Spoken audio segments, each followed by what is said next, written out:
Storytelling, communication and conversations are at the very heart of all our activities.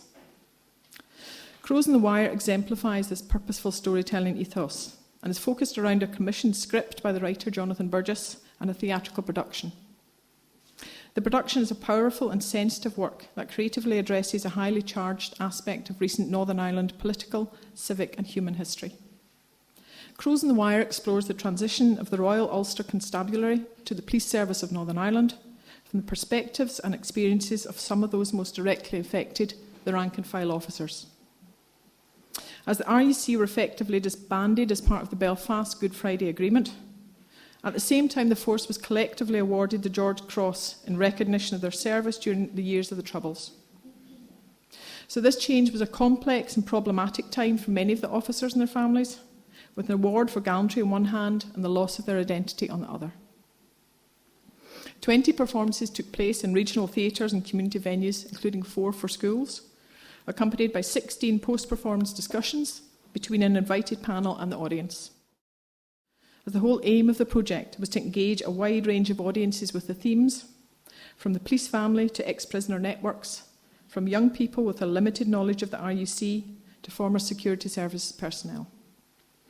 Our audiences were sometimes single identity, sometimes mixed and frequently surprising. We had full houses in both Coleraine and Newry. Individual audience members responded very directly in the discussions, but also in the written responses following a performance. The level of attitudinal change which we have recorded and evaluated has been groundbreaking. So that these findings can be discussed during the life of the project, we commissioned an independent interim evaluation report to evaluate the responses from the engagement programme and the performance tour. Community attendance at the project performance was as follows. 43% Catholic Nationalist Republican, 41% Protestant Unionist Loyalist, and 16% other. 60% of the audience as a whole indicated a change in perception regarding the RUC post-project performance. 97% of the audience agreed that theatre and the arts are an effective way of exploring sensitive issues. And 71% of the Catholic Nationalist Republican respondents indicated a change in perception regarding the RUC post-project performance. And I think there's also a discussion while we talk about this pioneering project about giving police officers a voice, as has previously been done with the IRA, the INLA and the Loyalists. I think there's also a project to be done about what Ireland saw and reported and what we weren't allowed to show you, the public, in that period of conflict. The creative industries can be the best place to reflect and learn from any conflict. Now, that's open to discussion today. I wanted to throw that out as a big idea. Is the cultural industry the best place to reach truth or truths about the conflict? And I believe that it's through projects such as Crows on the Wire and the process of purposeful storytelling and cultural conversations that, amongst other complementary mediums, and Henry's already talked about that today already, and I totally agree with what he's saying, we can help to make it that change. For clearly our society cannot continue as it has for so many years. Crows on the Wire is a rather unique project with which I have been proud to be involved for the last 2 years as a steering group member. At this stage, I should explain that I had been a member of both the Royal Ulster Constabulary and the Police Service of Northern Ireland for a total of 27 years. More recently, I was performing the role of the Chief Constable's representative as a trustee of the RUC George Cross Foundation, the core business of which is to mark the sacrifices and honour the achievements of the Royal Ulster Constabulary. The one thing that they're agreed, and they come from many disparate and many different backgrounds, is this: it, and by it I mean the conflict or the troubles or the war or the nightmare or whatever it was that people want to say happened, it must never be allowed to happen again. It must never be allowed to happen again. Crows on the Wire, I believe, assists us to make that journey.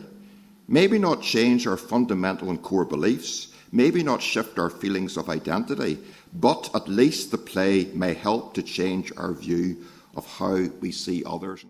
It is generally only the other side's past that we want to place forensically under the microscope, because, of course, our side were the good guys. But as most of us now know, it was a tad more complicated than that. And that again begs the question, can state or official mechanisms be enough, or even the best practice in terms of looking at the past, the legacy of the conflict and where it leads us and what it all did to us and where we go and what lessons there are for others in other conflicts around the world? In my work with various ex-service charities, welfare organisations, I've seen some of the real impact of service on individuals and indeed their families. And the Crows on the Wire production actually helped to bring some focus onto that and onto, I suppose, what's loosely termed the human aspect of the troubles or of the conflict. But there's a huge untold story still. And I see often government programmes and EU programmes and such like that, for example, prisoners, ex-prisoners going into schools, Loyalist and Republican ex-prisoners, telling their story, why they got involved, how they got involved, what their experiences were during the conflict. There are tourist buses in Belfast that go up the Shankill and down the Falls, and when they go up the Shankill, there's a Loyalist prisoner giving a narrative on board, and they come down the Falls Road, there's a Republican prisoner giving a narrative on board. And I welcome that. I think that's very necessary, and I think that's that is something that needs to happen. But what's missing from that picture? You often hear now, if the words RUC are mentioned, it's immediately followed by the word collusion. If UDR is mentioned, the next sentence says Miami Show Band massacre. Yet 99.99% of the people who served in those organisations were decent people who just wanted to serve to create the conditions where peace could be built and then sustained in our society.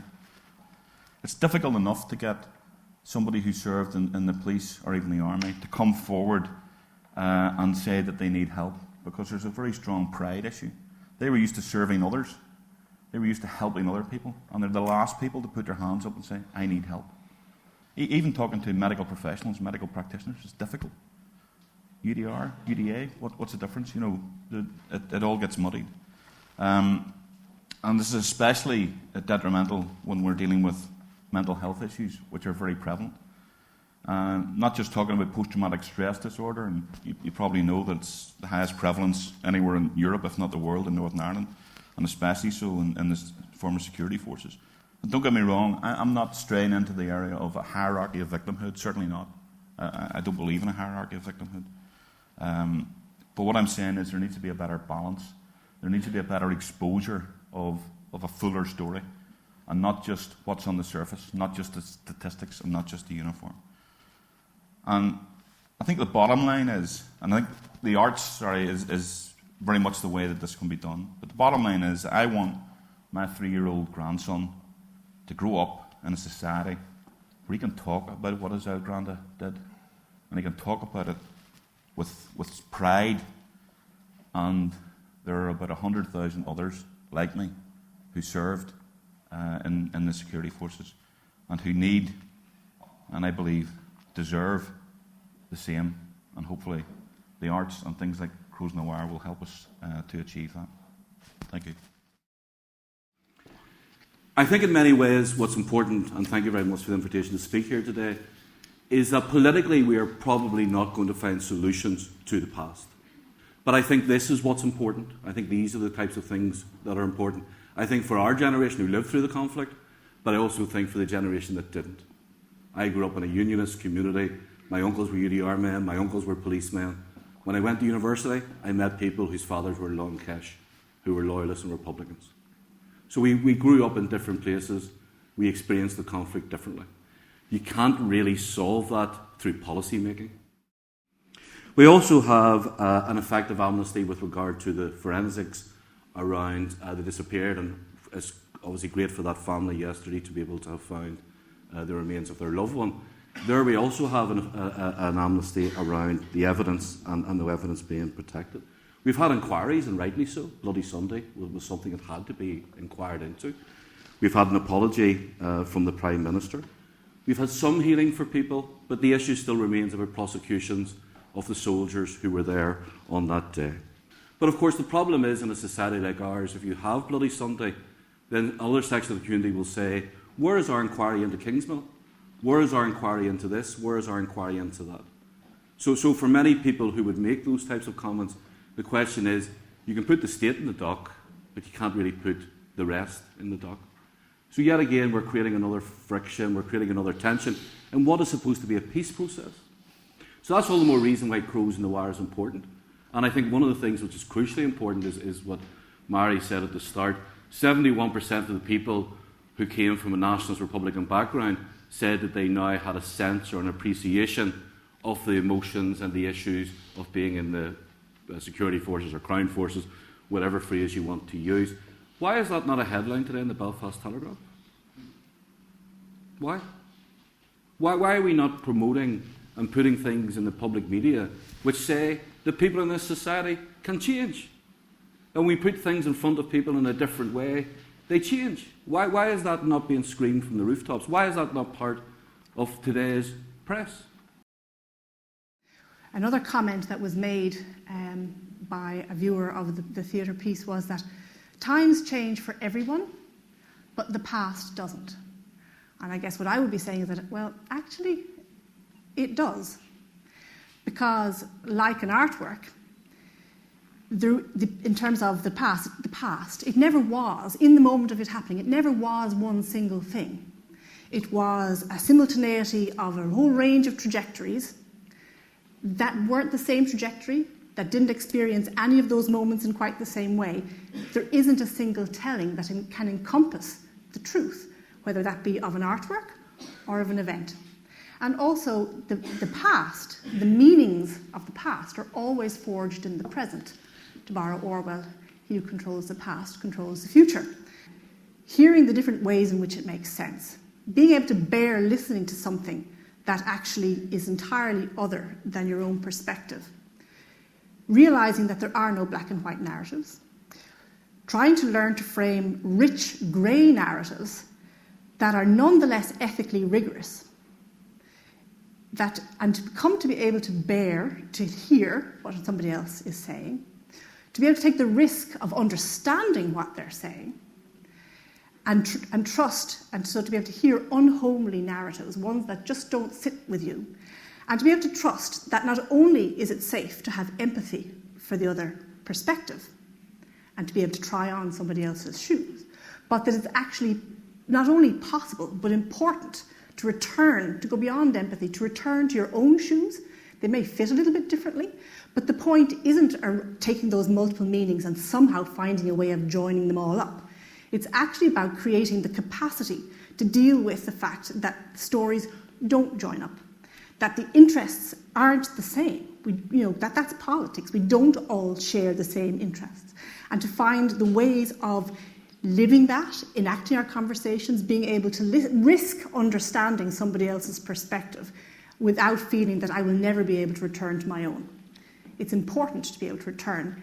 It is actually about finding structures within our conversations, in our institutions, so that we can confront different perspectives and different interests in a way that doesn't cast us as enemies, and so that it's the last person standing. And the arts create a space where you can do that. My name is Shana Walsh. I am a former IRA prisoner.